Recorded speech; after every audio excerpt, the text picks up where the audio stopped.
मित्राणि नमः संस्कृताय। कैसे हैं आप सब? उम्मीद है अच्छे होंगे, स्वस्थ होंगे। फ्रेंड्स, स्वागत है आपका संस्कृत शिक्षा में और मैं हूं बिंदु शर्मा।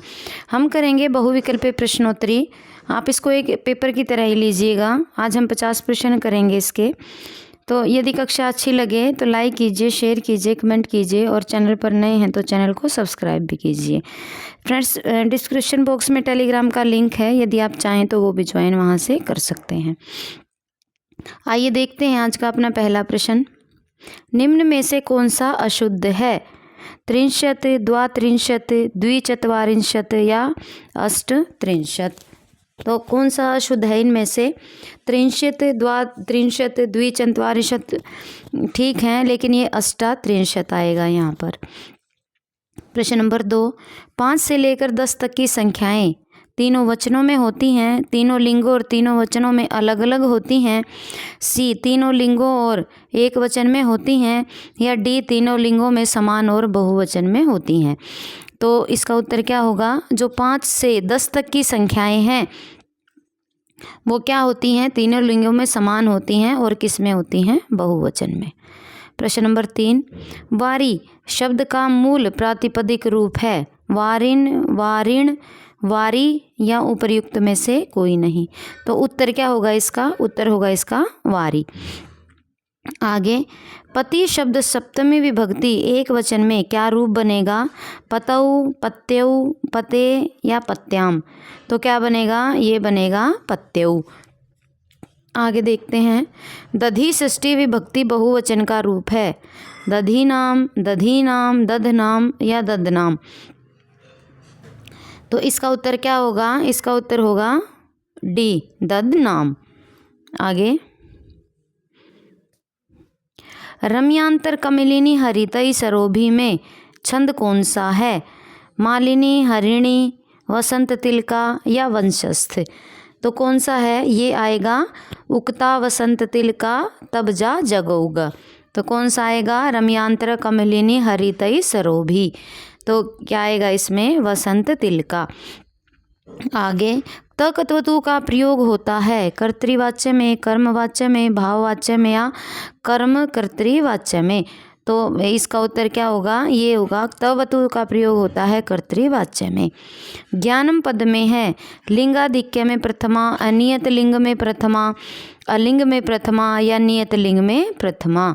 तो इसका उत्तर क्या होगा? 7 का होगा, 8 का होगा। इसका उत्तर होगा डी, नियत लिंग में प्रथमा। और इसका सूत्र क्या है? प्रातिपदिकार्थ लिंग परिमाण वचन मात्रे प्रथमा।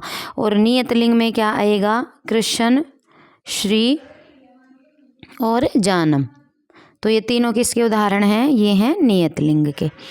आगे, तम ब्राह्मणम में संधि का कौन सा सूत्र प्रयोग है? झलाम जशवंते, झलाम जश झसी, खरी च या स्तोष चुनाश्चु। तो क्या उत्तर होगा? ये आएगा झलाम जशवंते। आगे, वृक भीति में समास है कर्मधारय, तृतीय तत्पुरुष, पंचमी तत्पुरुष या षष्ठी तत्पुरुष। तो इसमें कौन सा होगा? इसमें होगा पंचमी तत्पुरुष। प्रश्न नंबर 11, कार्ष्ण पद बनता है कृष्ण धन अण से, बी कृष्ण धन अय से, सी कृष्ण धन अप से या डी कृष्ण धन आ से। तो क्या होगा? इसका उत्तर होगा ए, कृष्ण धन अण से क्या बनता है? कार्षणः। प्रश्न नंबर 12, 16वीं बालिका जाती है का अनुवाद होगा षोडशी बालिका गच्छति, षोडशतमी बालिका गच्छति, षोडशतमा बालिका गच्छति या षोडशिनी बालिका गच्छति। तो इसका उत्तर क्या होगा? इसका उत्तर होगा षोडशी बालिका गच्छति। प्रश्न नंबर 13, समाययु पद में कौन सा लकार है? लंग लकार, लुंग लकार, लिट लकार या लुट लकार। तो इसमें कौन सा लकार आ जाएगा? इसमें आ जाएगा लिट लकार। आगे, विघाताय में कौन सी धातु प्रयोग है? धा धातु, हा धातु, हन धातु या घात धातु। तो कौन सा प्रयोग होगा? इसमें होगी विघाताय में हन धातु। प्रश्न नंबर 15, परेतरान का अर्थ है दुष्ट जन, शत्रुजन, आत्मीय जन या परतंत्र जन। तो क्या आएगा इसका? 15 का आएगा सी, आत्मीय जन। आगे प्रश्न नंबर 16, अंबिका दत्त व्यास का जन्म हुआ था चैत्र शुक्ल की अष्टमी 1915 1858 ईस्वी, वैशाख शुक्ल की अष्टमी संवत 1915 1858, चैत्र शुक्ल की सप्तमी संवत 1914 1857 ईस्वी, या वैशाख शुक्ल सप्तमी संवत 1914 1857 ईस्वी। तो ये पाराशर गोत्रीय ब्राह्मण थे अंबिका दत्त व्यास, और इनका जन्म हुआ था चैत्र शुक्ल की अष्टमी संवत 1915 और 1858 ईस्वी में। आगे देखते हैं प्रश्न नंबर 17, अतिथि परिभामिनी विशेषण प्रयुक्त है सीता के लिए, तमसा के लिए, आत्रेयी के लिए या शकुंतला के लिए। तो अतिथि परिभामिनी किसने कहा है? ये कहा है ऋषि दुर्वासा ने शकुंतला को। जब वो दुष्यंत के ध्यान में मग्न बैठी थी, तो जब ऋषि दुर्वासा आते हैं और वो उनकी आवाज़ को सुन नहीं पाती है, ये उस समय का प्रसंग है। प्रश्न नंबर 18, विद्युत पद में प्रयुक्त प्रत्यय है क्वीप, त, तीन या उपर्युक्त में कोई नहीं। तो विद्युत पद में कौन सा प्रत्यय आ जाएगा? तो ये आ जाएगा विद्युत में क्वीप प्रत्यय। आगे, अस्ति कश्चित वाग विशेष वाक्य में कश्चित से निर्दिष्ट काव्य है कुमार संभवम, रघुवंश, मेघदूत या नैषधीय चरितम। तो ये किस में है? ये है मेघदूत में। आगे प्रश्न नंबर 20, भैषी पद में कौन सा लकार है? लंग लकार, लुंग लकार, लिट लकार या लोट लकार। तो इसमें कौन सा हो जाएगा? ये हो जाएगा लुंग लकार। प्रश्न नंबर 21, कामम इदानी सकामो भवतु, यह वाक्य अभिजान शाकुंतलम के किस अंक में आया है? द्वितीय, तृतीय, चतुर्थ या पंचम अंक में।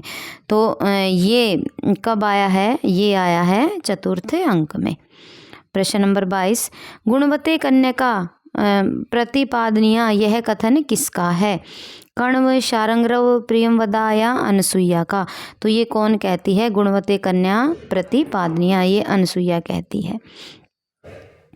आगे प्रश्न नंबर 23, आत्मनः आर्यवंशा अच्छा अभिमन्या महे वाक्य कहा गया है प्रशंसा के अर्थ में, क्रोध के अर्थ में, गौरव के अर्थ में या धिक्कार के अर्थ में।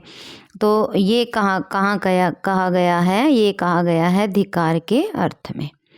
आगे, अंबिका दत्त व्यास के पितामह थे गोविंद राम जी, पंडित राजा राम, दुर्गा दत्त या दलेर सिंह व्यास। तो कौन था? ये थे पंडित राजा राम जी। कौन थे? अंबिका दत्त व्यास के पितामह। और इनके पिता का नाम आप कमेंट बॉक्स में बताएंगे। प्रश्न नंबर 25, स पुस्तकानि पठति वाक्य का कर्मवाच्य रूप है?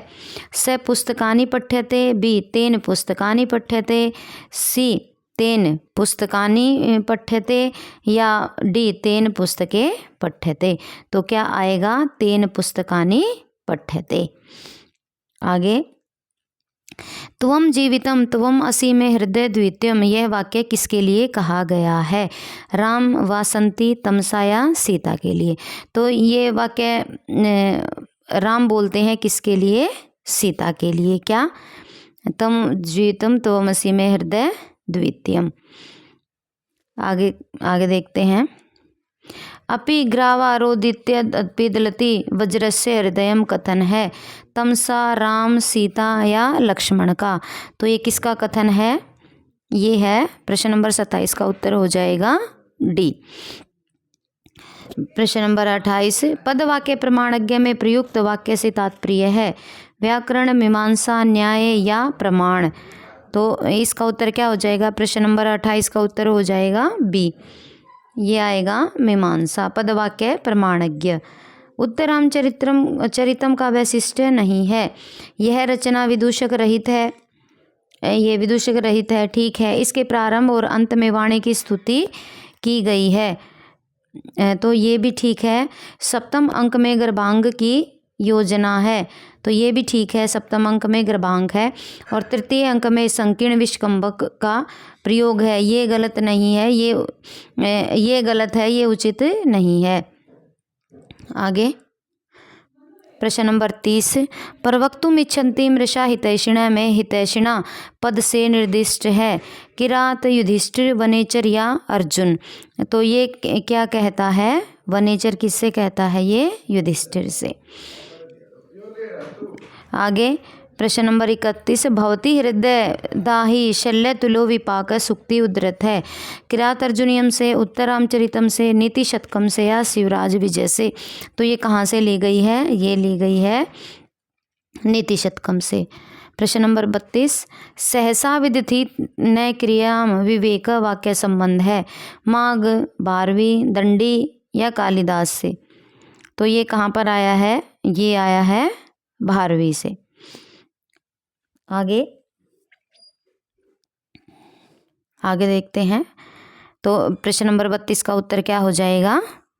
बी। आगे, प्रवृत्ति सारा खलु माँ दृश्य गिर, यहाँ माँ दृशा पद से संकेत है द्रौपदी, वनेचर, युधिष्ठिर या फिर दुर्योधन का। तो इसका उत्तर क्या हो जाएगा फ्रेंड्स? इसका उत्तर हो जाएगा बी।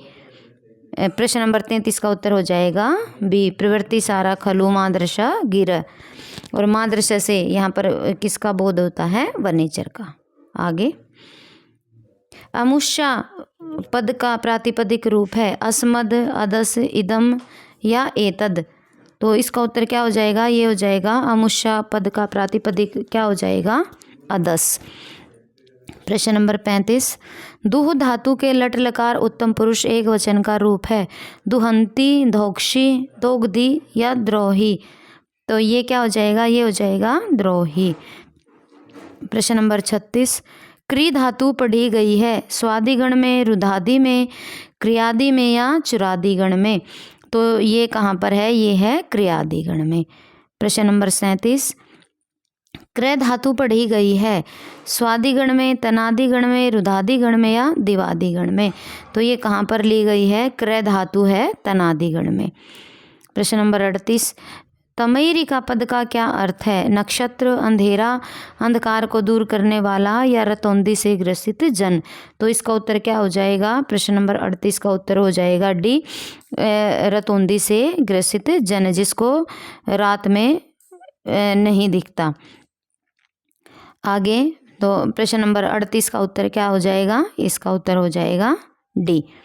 आगे देखते हैं, किरात अर्जुनीय महानायक का सहनायक, महाकाव्य का सहनायक है अर्जुन, युधिष्ठिर, किरात या शिव। तो किरात के वेश में कौन आते हैं? किरात के वेश में आते हैं भगवान शिव।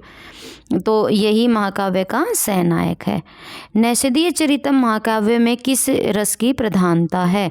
वीर, करुण, शांत या श्रृंगार रस। तो ये किसकी प्रधानता हो जाएगी यहाँ पर?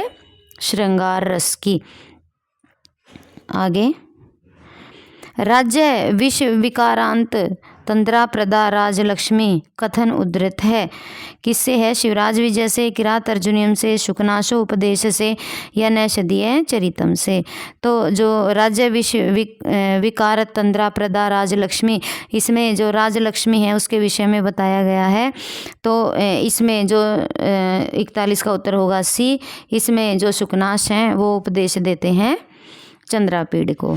विंध्यावटी का वर्णन मिलता है कादम्बरी, किरात अर्जुनियम, उत्तरामचरितम या मेघदूत में। तो विंध्यावटी का वर्णन किस में मिलता है? कादम्बरी में। आगे, कादम्बरी शब्द का अर्थ है सुरा, मदिरा, औषधि, सुंदर स्त्री या नायिका। तो इसका उत्तर हो जाएगा सुरा, मदिरा। कादम्बरी का क्या अर्थ है? मदिरा। प्रश्न नंबर 44, प्रसन्न राघव के रचयिता हैं भवभूति, भर्तृहरि, भास या जयदेव। तो जयदेव प्रसन्न राघव के रचयिता हैं। और याद कैसे रखेंगे कि जो राघव हैं जो वो प्रसन्न हैं, उनकी जय हो। प्रश्न नंबर 45, वनेचर का शाब्दिक अर्थ होगा गुप्तचर, दूत, सेवक या वनेचरति इति। तो प्रश्न नंबर 45 का उत्तर होगा डी, वनेचरति इति वनेचर। प्रश्न नंबर 46, घी है सर्वनाम शब्द, बी व्याकरण का पारिभाषिक शब्द, सी विधि शब्द या डी उपर्युक्त में से कोई नहीं। तो ये क्या हो जाएगा? व्याकरण का पारिभाषिक शब्द क्या हो जाएगा? घी। और घी क्या होती है? ये घी संज्ञा होती है। आगे, बहुभूतिर विशिष्यते इस सूक्ति के प्रसिद्धि का कारण है। उत्तरामचरित, मालती माधव, महावीर चरितम या उपर्युक्त तीनों। तो उत्तरामचरितम ये सूक्ति है किसकी? बहुभूति की। और बहुभूतिर विशिष्यते उत्तर रामचरितम। आगे देखते हैं। अभिज्ञान भरण दर्शने शापो निवर्तिष्यत, यह वास्तविक उक्ति है। अनसुईया, प्रियंवदा दोनों किया दुर्वासा की। तो ये किसकी उक्ति हो जाएगी? ये हो जाएगी दुर्वासा की। कि यदि जब वो शाप देते हैं कि जो जिसको तू याद कर रही है वो तुझे नहीं पहचानेगा, फिर प्रियंवदा शाप के निवारण के लिए प्रार्थना करती है, तो दुर्वासा ऋषि कहते हैं कि यदि कोई अभिजान होगा उसके पास कि दोबारा याद आने वाली कोई वस्तु होगी तो उसके दर्शन से यह शाप निवृत्त हो जाएगा। आगे प्रश्न नंबर 49। चेतन अचेतन के भेद में सक्षम नहीं होता, विलासी, वैरागी, तपस्वी या कामार्थ। ये कहाँ से है? ये मेघदूत का प्रश्न है। और ये कौन कहता है? ये यक्ष कहता है किसको? मेघ को, कि चेतन अचेतन के भेद में सक्षम नहीं होता, कामार्थ। पत्रलेखा नामक स्त्री पात्र का उल्लेख कहाँ प्राप्त होता है? पत्रलेखा कहाँ है? अभिजान शाकुंतलम में, शिशुपाल वध में, कादम्बरी में या शिवराज विजय में। तो पत्रलेखा कहाँ है? ये है शिवराज, ये है कादम्बरी में। आगे, टेढ़ी बोहों वाली नदी है, वित्रवती, निर्विंध्या, शिप्रा या नर्मदा। ये मेघदूत से प्रश्न है। तो टेढ़ी बोहों वाली नदी कौन सी है? वित्रवती। और अपना आज का प्रश्न, यक्ष के अनुसार मेघ सर्वप्रथम प्रस्थान करेगा पूर्व दिशा की ओर, पश्चिम दिशा की ओर, उत्तर दिशा की ओर या दक्षिण दिशा की ओर। तो मेघ सबसे पहले कहाँ पर जाएगा? उत्तर दिशा की ओर जाएगा। तो फ्रेंड्स, ये थी अपनी आज की कक्षा। और ये 50 प्रश्न जो बहुत ही महत्वपूर्ण होने वाले हैं ये हमने किए हैं। तो मिलते हैं कल एक नई कक्षा के साथ, अगले 50 प्रश्न करेंगे। तो यदि कक्षा अच्छी लगे तो प्लीज़ शेयर, लाइक और कमेंट करना ना भूलें। चैनल पर नए विजिट कर रहे हैं तो चैनल को सब्सक्राइब कर लीजिए और बेल आइकन प्रेस कर लीजिएगा, ताकि आने वाली हर वीडियो का नोटिफिकेशन आप तक पहुंचता रहे। तो आज के लिए बस इतना ही। मिलते हैं कल एक नई कक्षा के साथ। तब तक के लिए स्वस्थ रहिए, मस्त रहिए। नमो नमः।